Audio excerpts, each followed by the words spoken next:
मुख्यमंत्री डॉक्टर मोहन यादव आज इंदौर में पहुंचे, जहां पर उन्होंने शहर वासियों को कई सारी सौगातें दी। बिलियन कन्वेंशन सेंटर में आयोजित कार्यक्रम में उन्होंने सबसे पहले यहां पर शहर के विभिन्न रूटों के लिए चलने वाली करीब 50 नई इलेक्ट्रिक बसों का शुभारंभ करा। इन्हें हरी झंडी दिखाई और इन्हें रवाना किया गया। इन बसों के शुरू होने से शहरवासियों को पर्यावरण हितैषी और आधुनिक परिवहन सुविधा का भी लाभ मिलेगा। दरअसल कार्यक्रम के दौरान मुख्यमंत्री डॉक्टर मोहन यादव ने स्वच्छता कर्मवीर सम्मान समारोह में शिरकत करी और इस अवसर पर उन्होंने स्वच्छता के क्षेत्र में उत्कृष्ट कार्य करने वाले वार्ड और सफाई कर्मियों को सम्मानित भी करा, जहां पर मुख्यमंत्री ने सफाई कर्मियों के साथ में भोजन भी करा और उनके कार्यों की जमकर सराहना करते हुए उन्हें शहर की स्वच्छता का असली नायक भी बताया। मुख्यमंत्री ने कहा कि इंदौर की स्वच्छता पूरे देश के लिए नई प्रेरणा है और उन्हें सफाई कर्मियों की मेहनत और समर्पण की जो भूमिका है उसका एहसास भी है। उन्होंने इंदौर की जनता से अपील करी कि स्वच्छता अभियान में सक्रिय सहयोग करते हुए ऐसे ही बढ़ते रहे, ताकि शहर लगातार अपनी उपलब्धियों को नई ऊंचाइयों तक पहुंचाता रहे। वहीं बर्फ मंच से अपने उद्बोधन में मुख्यमंत्री डॉक्टर मोहन यादव ने कहा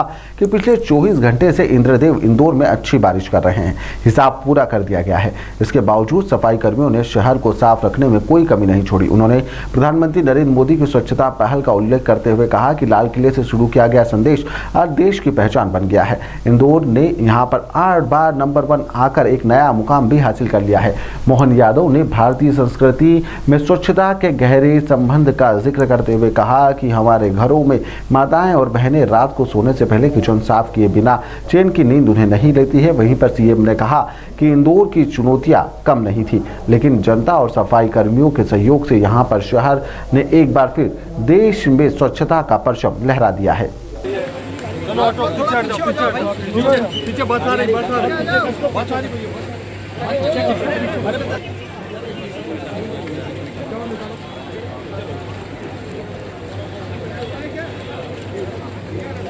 आज के इस कार्यक्रम में हमारे बीच विराजमान माननीय पूर्व न्यायमूर्ति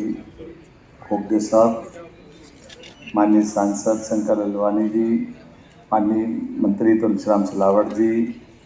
माननीय अध्यक्ष जी, महापौर जी, सभी माननीय विधायकगण और आप सब, इंद्र देवता के कारण से निर्धारित समय से हेलीकॉप्टर के उड़ने के कारण से सब कार्यक्रम अस्त व्यस्त हुए। ये अभी तक मुझे यहाँ से कार्यक्रम समाप्त करके तीसरे कार्यक्रम को भी ख़त्म करते उड़ने का समय था, लेकिन कोई बात नहीं, आपसे विनम्रता से क्षमा चाहते हुए मैं अपनी ओर से, राज्य सरकार की ओर से एक अच्छे विचार का, क्योंकि राष्ट्रव्यापी विचार और परामर्श सम्मेलन माननीय सांसद जी ने मुझे बताया था कि इस विषय को लेकर के एक अच्छी गोष्ठी का आयोजन किया गया और ये हम सब के लिए आज के इस दौर में जब बहुमत से सरकार आए या सरकार केंद्र की बने, तो उस केंद्र की बनने वाली सरकारों के एजेंडे में क्या क्या होना चाहिए, इस सबका सबसे अच्छा उदाहरण अगर कोई चल रहा है तो हमारे यशस्वी प्रधानमंत्री श्रीमान नरेंद्र मोदी जी का चल रहा है। जोरदार अभिनंदन करें उनके एक एक निर्णय के साथ, एक एक विषय को लेकर वो चल रहे हैं। यद्यपि आज़ादी के बाद हमारे अगर दल और दल की विचारधारा को लेकर के कोई दुनिया विश्लेषण करे तो हमारे वो सारे विषय दिखेंगे। जब जनसंघ की स्थापना के समय हमने कोई विषय उठाया तो ये बात भी सही है कि जनसंघ की स्थापना के समय हमारे देश की वर्तमान की दौर में सर्वाधिक ज्वलंत मुद्दे की तरफ जनता का ध्यान आकर्षण कराने के लिए धारा 370 को लेकर के मूवमेंट चला। बाद के क्रम में हम सब जानते हैं कि हमारी आइडियोलॉजी देश के साथ जुड़ करके